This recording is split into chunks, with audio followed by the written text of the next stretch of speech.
What the deal, my people? You know it is, Don Tony Teflon, and I'm back at you another one, and this one is a Game of Thrones Season 7, Episode 7 preview. And this video here has a possibility of spoiling what's left of the season for you. Now, we know that there have been some leaks for this upcoming season, and this episode has supposedly been leaked. Now, I don't know if this is true.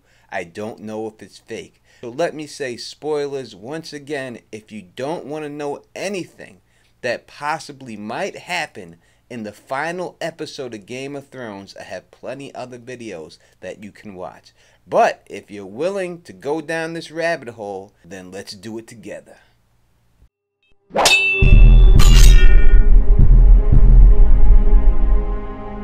We start off in King's Landing, where we are in the Dragon's Pit, where not everyone who was in the north is present. Dany will bring the Unsullied and Dothraki in case that Cersei has a trap for her, and places her army outside King's Landing's door, ready in case of a trap. Jaime and Bronn oversee King's Landing's defenses. They see all of Dany's armies outside of King's Landing's door and admire it. Tyrion and the others arrive at King's Landing via ship, where Jon asks how many people live in King's Landing. Once docked, Tyrion, Jon, Jorah, Dany, Davos, Theon, the Hound, who is the one with the white in the cage. Brienne and the Hound see each other, and Brienne is amazed that the Hound is somehow alive. They talk about Arya. One of the things said is when the Hound asks her if she shouldn't be taking care of Arya, and Brienne replies, the only person needing protecting is the one who gets in her way. And this makes the Hound smile, and says he doesn't plan to be the one to do that. Brienne knows Arya is a great fighter after they spar in Winterfell earlier this season. Another reunion is Tyrion and Pod. Podrick still admires Tyrion and loves him, and even says to him that Tyrion is still his lord. When they arrive at the Dragon Pits, a giant amphitheater, are 3 large tents where the 3 major authorities will sit: Cersei, Jon, Euron, etc.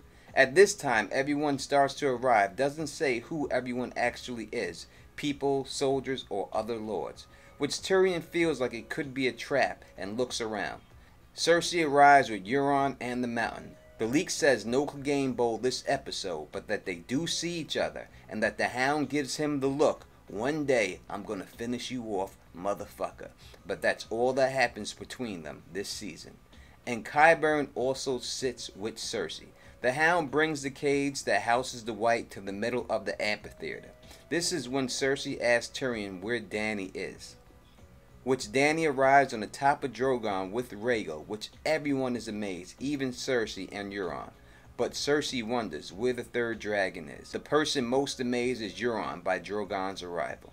Tyrion then explains what this reunion is all about. Another reunion is between Theon and Euron, which Euron challenges Theon. Is he ever going to do anything? Jon then tries to explain that the Great Other is real and that they need to unite to come out victorious, to which Cersei calls bullshit on. But then the Hound opens up the White's cage, and the White comes out like a wild beast towards Cersei, but the Hound has him chained up so he isn't able to reach her. Cersei is amazed and afraid. This is when the Hound starts to demonstrate how a White cannot be killed by just chopping it up bit by bit, since it continues to move even when the Hound cuts it up. But then Jon yells out, there's only 2 ways to kill a White.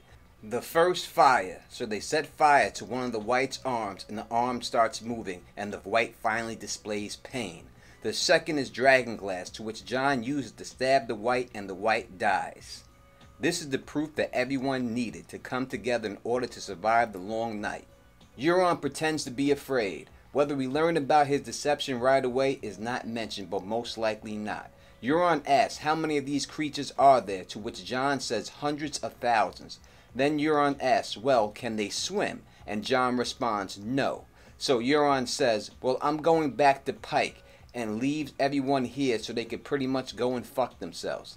Cersei and Dany see the danger together, but Cersei says once the long night is over, she must still be queen, and offers Jon Snow to be Warden of the North. But Jon then swears an oath to Dany and bends the knee, literally, and says he can only serve one queen, and that queen is Daenerys Targaryen. Cersei is surprised that a northern savage has said this, and for the second time Jon has bent the knee to his queen, Dany. After this, Cersei is pissed. leaves and is unwilling to collaborate because she is unwilling to bend the knee to Dany. Brienne tries to convince Jaime to change Cersei's mind. Jaime says he admires her loyalty to the Starks, in which Brienne says, "Fuck loyalty, it's about survival." Jaime has seen all this and believes in the long night and will do his best. Now that Tyrion, Dany, and Jon have seen Cersei's negative response, it means they won't have some of the southern armies as support in the north. Tyrion heads to the Red Keep with the mountain behind him. Tyrion and Cersei have a conversation on how she blames him for all the Lannisters have gone through, how he killed their mother and father, blah blah blah. And Tyrion says there was nothing he could do about that. Tywin just wanted him dead, so he had to kill him instead. Then Tyrion says, "If I'm so evil, why don't you order the mountain to kill me?" Cersei does not give the command because she's interested in what he will say next. Tyrion then calls Cersei out, saying she doesn't drink because she's pregnant. Cersei doesn't admit this, nor does she deny it, but her facial expression says, "Damn it, I'm exposed." And that is regarding her pregnancy. Tyrion then heads out with Cersei to meet the rest of the people that were in the dragon pit, and Cersei tells them that after speaking to Tyrion, she will send troops to the north to help against the White Walkers. Tyrion and Dany talk about how Dany tells Jon that she can't have children, that the dragons are her children. Jon doesn't care if she can't have kids. This is all in the Dragon's Pit at King's Landing. Winterfell is next. Littlefinger's plan is to tear the Stark sisters apart. Dragonstone is next, and this is after they leave King's Landing via ships. Dany is in the war room where they are organizing the defense of the North. Where will the Unsullied go? The Dothraki, the Northern Men, etc., etc. Jorah knows a lot about strategies, and the strategies about the Targaryen kings. Says there needs to be a defensive strategy, not a strategy used to conquer, since that's not what they're doing. Theon and Jon speak about the Starks and the Greyjoys, and how it used to be when they grew up together. Jon asks if he will come to the north, which Theon says no because he must rescue Yara first. Jon tells him he should and wishes him good luck. Theon, now knowing Yara's alive after Euron challenges him to come and get her at the Dragon Pits, goes and tries to rally the remaining Ironborn left on Dragonstone to come with him to rescue Yara. This is when the fight between the leaders of those Ironborn and Theon take place. The Ironborn leader gives Theon a pretty bad ass kicking, but Theon gets his shit together and beats him. They form a rescue party and head out to rescue Yara. Back to Winterfell, a scene long coming. Sansa gathers all the Northern Bannermen and the Vale leaders. Here, when all the lords are present, Sansa calls on Arya to come forward, which is when Arya starts to worry that this is her last day alive. Sansa then says it's time to judge the great treacheries and betrayals that have been done to the North, and we will judge the person responsible for them. She looks straight at Arya and says, "You need to tell me how many times you have betrayed the North." Arya can't believe her sister is saying this to her. Sansa says it again. "You need to tell me how many times you have betrayed the North, Lord Baelish." At this moment, Sansa starts to name all of his treacheries. "You killed Eliza Arryn." Talks about the letter from Jon Arryn about Cersei to Jaime's bastards, which Littlefinger was also involved in his murder. This is also when she pulls out the cat's paw dagger and asks him if he recognizes the dagger, which Littlefinger says belonged to Tyrion, but that they knew it was his. Next to Sansa is Bran, who is the one that has told her all these things. Then Bran says, "You once told my father I told you not to trust me." Littlefinger is shocked when he hears this. Then Sansa tells all the lords present how he sold her to the Boltons. Littlefinger realizes that he's pretty much fucked, but he tries to Littlefinger his way out by feeding them lies and asking for help from young Royce and the other Vale guys. But at the end, he looks pretty pathetic now that he knows he's pretty much about to die. In the end, Sansa tells Littlefinger, "Lord Baelish, thank you for all your lessons." And after she tells him that, Arya comes from behind and cuts his throat. Littlefinger starts to choke on his own blood and falls to the ground holding his throat and dies. Back to King's Landing. Jaime and Cersei having a conversation about the upcoming war. Jaime doesn't know that Cersei has no intention on sending her army north and wants the White Walkers to kill the northern armies and their allies. Jaime is looking at the map of north and starts to gather the Lannister armies and get them ready to go north when Cersei asks him what's he doing. To which Jaime says he's getting ready to go north with the army, which Cersei says nah. They have dragons and troops, they can handle it. When she tells him that she has obtained an agreement with Euron when he pretended to be a coward and said he would go back to Pike, but instead he was going to travel to Essos and hire the Golden Company. This is when Jaime is disgusted by Cersei and they continue to argue, to which is when we see the Mountain draw his sword, in case things between Jaime and Cersei get ugly. After this ordeal, Jaime finally leaves Cersei. We see Jaime leaving the city. On his way out, he stops to fix his golden hair and looks back at the Red Keep, which is when the first snowflakes begin to fall on King's Landing. Back at Winterfell, Jon's origin. Bran is visited by Sam, who Bran recognizes, asks what he's doing there, and Sam tells him he needs to see Jon Snow.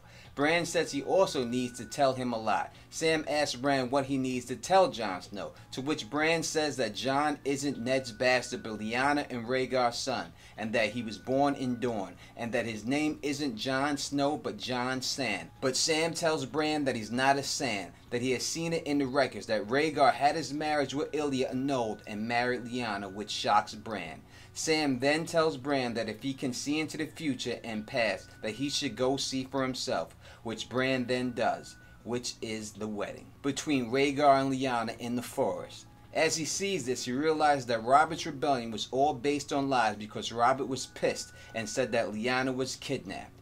As this flashback is happening, we are switching back and forth between Rhaegar and Lyanna and Jon and Dany on the boat. As a romantic scene between Rhaegar and Lyanna happens, we see Jon and Dany's romantic scene. Jon and Dany enter a cabin together. No words are being spoken, in which they begin to take each other's clothes off and begin to have sex. Boat sex. Tyrion is the only one who notices that they are having boat sex. As the boat sex intensifies, we see a scene where Lyanna is in the Tower of Joy, where she tells Ned that the baby's name is Aegon Targaryen. Bran then says that Aegon Targaryen is the legitimate heir to the Iron Throne.